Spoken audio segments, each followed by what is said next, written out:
Good afternoon, everyone, and thank you for joining us for today's update on the Alberta wildfires. We will begin with an update from Mike Ellis, Minister of Public Safety and Emergency Services, followed by Bree Hutchinson from the Alberta Emergency Management Agency, and Melissa Story from Alberta Wildfire, and then take some media questions. Minister, go ahead. Thanks very much, and good afternoon, everyone. I want to start by once again thanking everyone who is working around the clock right now to protect our communities. And I want those who have been impacted by the fires and forced to evacuate the communities that you call home to know that Alberta is here for you. While the dangers from wildfires in the province persist, there is some positive news on the weather front. Some isolated thunder showers in central to northwest the Boreal have helped cool down some fires in the region. And while areas like high level have not seen the precipitation that we're hoping for, leading to more fire activity than other places, the general picture going forward this week is looking good, with some more showers that are to be expected. This is much needed and positive news for evacuees from areas like Edson and Fort Chipewyan who remain out of their homes. Now for some information for Edson evacuees. Folks from this area who have registered with the province now qualify for the emergency evacuation payments. The Alberta Supports Centre in Hinton has extended hours to support evacuees from Edson and Yellowhead County. Any Albertan who has been evacuated under the mandatory evacuation order from their primary residence for 7 days or more can apply for a one-time emergency evacuation payment to help during the duration, of course, during this very difficult time. Even residents who have returned home after being evacuated for a short period and then re-evacuated again are still eligible if they've been out of their homes for 7 days total. Applications are open for 30 days after the last mandatory evacuation order ends, but eligible evacuees are encouraged to apply as soon as they are able. We've seen a lot of uptake on the emergency evacuation payments since the announcement of the one-time emergency financial assistance for evacuees. More than 19,500 applications have been processed. More than $24.5 million in e-transfers have been sent to evacuees, and more than $9.5 million in debit cards have been distributed. You can visit www.alberta.ca/emergency or call 310-4455 for information on supports, including evacuation payments. At the start of these wildfires, we made a commitment to the impacted communities that the support would be there during these difficult times. We're proud of that continued support for Alberta and, of course, Alberta families. On the subject of evacuations, since the 2023 wildfire season began, approximately 35,000 Albertans have been evacuated from their homes or communities. As of this morning, 14,046 evacuees are still out of their homes. As communities work towards re-entry, we continue to ask residents to please be patient and that they do not return until contacted by their local authority. Staggered re-entries help reduce traffic on the highways and allow for a safe return. We also ask that those who need to travel, whether because of evacuations or for other reasons, should check 511 for information on road conditions and closures. And we recognize that wildfires are very taxing on the mental health of everyone involved. If you are struggling with your mental health, please know that there are supports available to you. A number of different helplines and services are ready and waiting to assist you, and you only need to reach out. So please call or text the word info to 211 or visit albertahealthservices.ca to be connected to the digital or local support services near you. We're putting the resources and funding needed into ensuring that every Albertan affected by this emergency has the supports that they need. Now, before I do wrap up, I just want to take a moment to remind all Albertans, those already directly impacted by the fires and those who remained concerned observers, that we are still very early in the wildfire season. It seems hard to imagine, but we're only 2.5 months into a 7-month period, stretching out until the end of October. This could be a long and challenging summer, so let's please, let's all commit to staying focused on the priorities of fighting these wildfires and protecting human lives.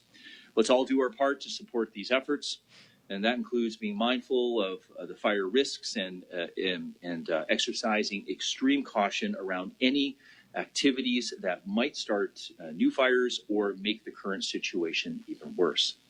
So long as the situation remains volatile, we must remain vigilant.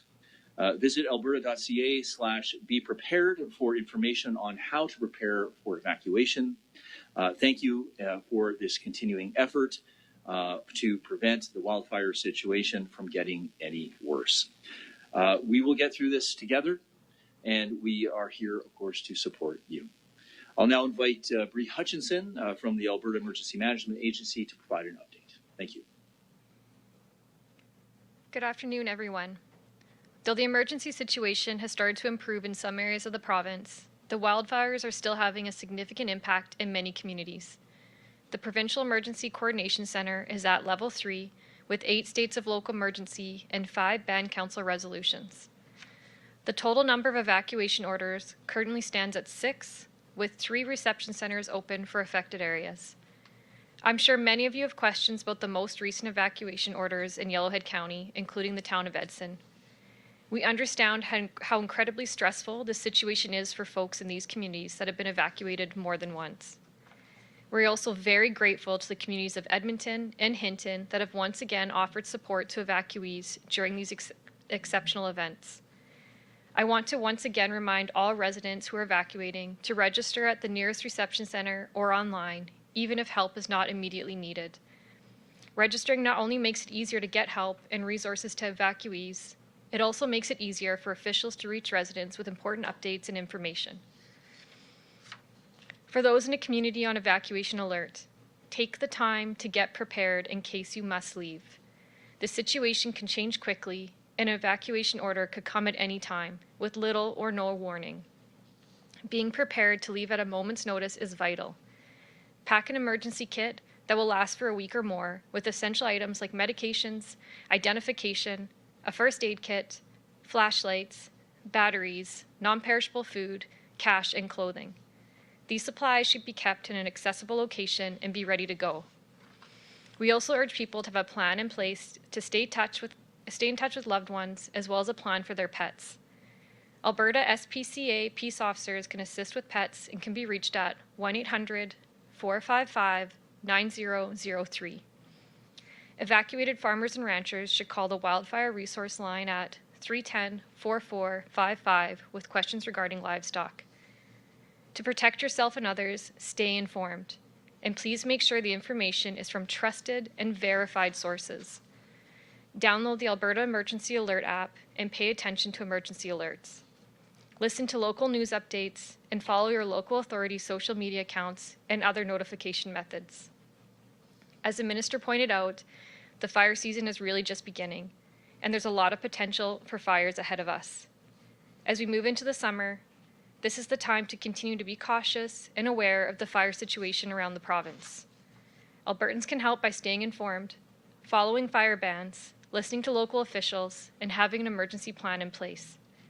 Thank you, and I'll now turn things over to Melissa from Alberta Wildfire for more information on the provincial wildfire situation.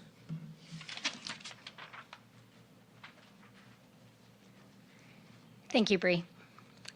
There are 76 wildfires in the forest protection area. 24 of those are out of control. So far this year, we've responded to 632 wildfires, burning more than 1,385,000 hectares.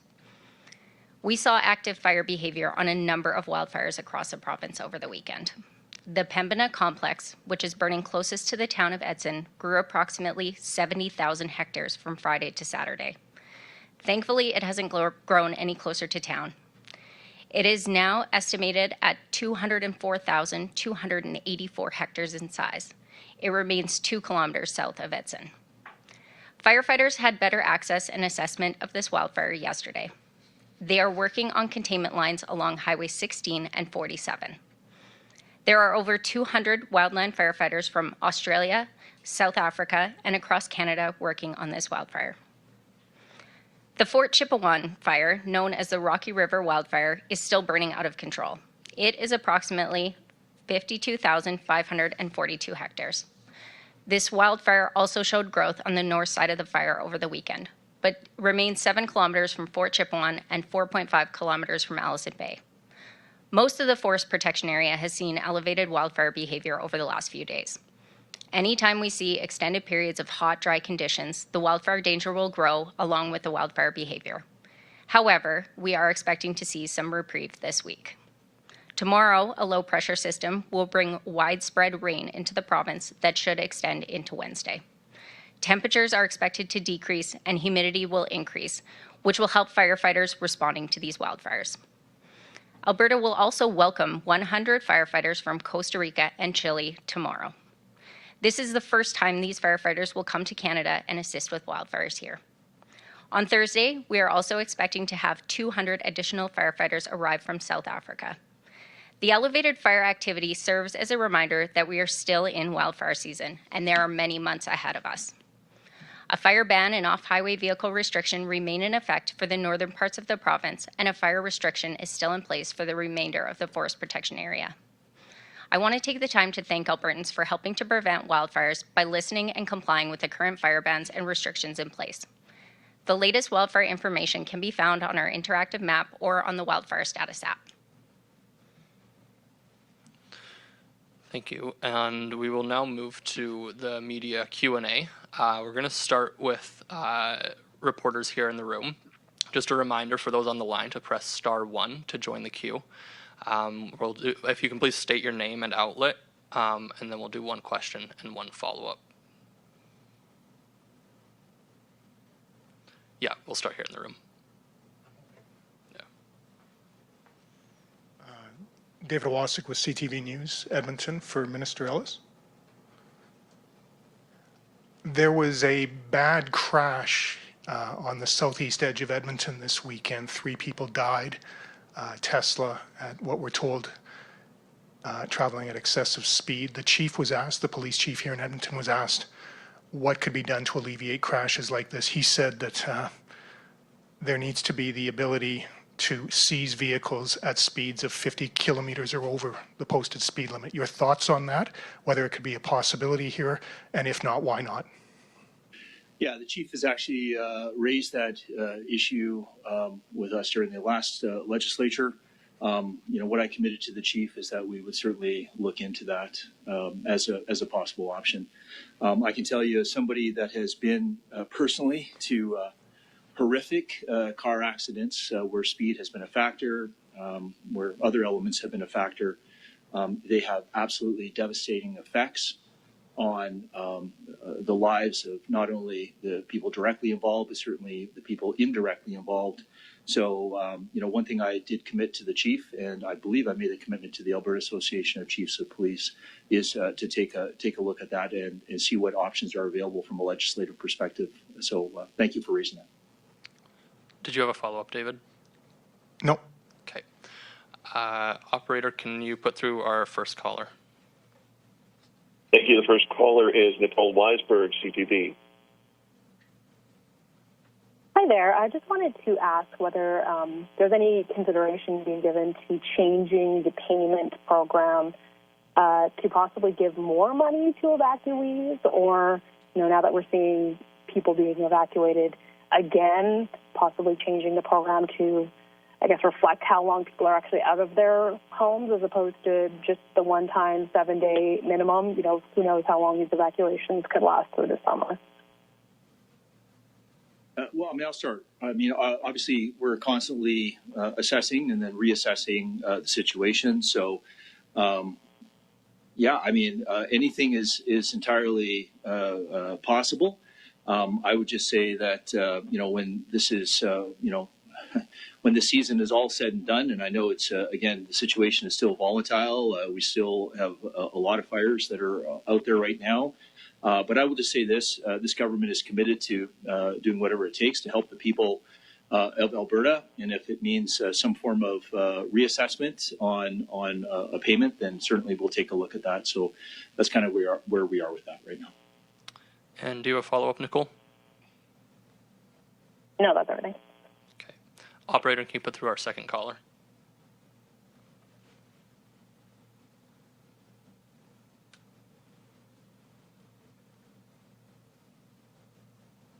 Thank you, Catherine Grakowski, Alberta Today. Hi, thanks for taking my question. The first question would be for the minister. So the Premier has said she's requested some more wildfire investigators to try and tackle the cause of the unknown cause of fires. And I'm wondering what the status of that request is and how many investigators you're requesting. Yeah, I don't have the exact numbers, but ever since the start of the wildfire season, I can tell you that Wildfire has been working very closely with the RCMP. I can tell you that during the start of the wildfire season, I did check in with the Deputy Commissioner Zablocki to ensure that he had the necessary resources to regarding investigations that were going on or ongoing. So yeah, I mean, all these fires are being investigated, and they have to be. So as far as additional resources, if the Premier, of course, has made a request, then we're making sure that the RCMP and Wildfire have all the necessary resources to conduct those investigations. But they're very challenging, I can tell you. Somebody's been a part of them. Do you have a follow-up, Catherine? Yeah, and I'm not sure who would be best to answer this, but I know there's about 372 that are confirmed human cause, and I'm wondering, do you have a breakdown of those numbers for how many are campfires, how many are agricultural activity, and how many are arson? Because I know there's just been a bit of muddled information out there, some historical arsons from 2021 and 2022 are being brought up again. Just wondering if there's a further breakdown of the human cost. So I don't have the numbers in front of me, and maybe Bree does, but certainly just going on memory on one of the reports that I did read, yes, there was arsons that were certainly in the investigative process. There are also the human caused fires. Some, of course, obviously accidental, and those are currently under investigation. And of course, you also have lightning strikes. So I think Alberta Emergency Management, or my apologies, I think Wildfire does have some data in regards to that. Bree, I don't know if you're able to supplement, or maybe Melissa can. Definitely. I don't have the breakdown of the exact number of human-caused fires, but I can tell you that 360 of them so far have been human-caused this year. Human-caused doesn't necessarily mean arson. It could mean anything from an abandoned campfire to an industry-related fire to an inadvertent OHV fire. We're also seeing an emerging trend with fireworks and exploding targets. So it can mean a plethora of things. If it's not caused by lightning, we do make the assumption that it would be human-caused. So far this year, we've had 125 lightning-caused wildfires, so that should give a good indication as to what's out on the landscape. Perfect. And operator, can you put through our next caller? Thank you. Emmanuel Prince, Radio Canada. Hi, my question is for Melissa Story from Alberta Wildfire. So on the Alberta Wildfire State dashboard, it says that right now we're at 1.4 million hectares burned in Alberta. Is that a record number in Alberta? At this time, yes, it is. Our previous record was set in 1981. It was 1,357,000 hectares burned. That said, these numbers can change when we do reassessments of area burned. When we can go back and assess a fire that is under control, there is often vegetation that isn't burned over, so those numbers will fluctuate. But at this time, yes, 1.4 million is our record. And do you have a follow-up? My other question. Yep, for Minister Ellis. We're hearing that the Edson area wildfires, so the Pembina complex, will soon be managed by an Australian team, and I'm sure you'll be thankful for them for their help, but does that mean that Alberta doesn't have enough resources to manage their own wildfire Like, if you need help from international, does that mean that we're not capable of managing things in our own backyard? Well, I think this question probably I'll ask Melissa to supplement, but let me just say this. I mean, the complexity of this year's wildfire season is the fact that there were so many critical incidents all throughout the province. So it wasn't located to just one region of the province. We had so many crisis points that it required a multitude of different incident command teams. So again, incident command is something for which somebody needs to be trained in. And again, we were faced with a very unprecedented situation, but maybe I'll ask Melissa if she can supplement that. Absolutely. We utilize resources from across Canada and internationally. We do have resource sharing agreements that are in place. These folks are trained to the same level of professionalism that we are here in Alberta. When we get the opportunity to have folks come from other agencies and respond to wildfires here, we're very grateful for the opportunity, and we're grateful that we have the support on the ground, whether they be Australian, from BC, from New Zealand, from across Canada. We will take all the help that we can get at this point, and we are so grateful for it. And operator, can you put through our next caller? Thank you. There are no additional questions in the queue at this time. All right, thank you, everyone. That's all for today. Please note that a media situation report will be distributed later this afternoon.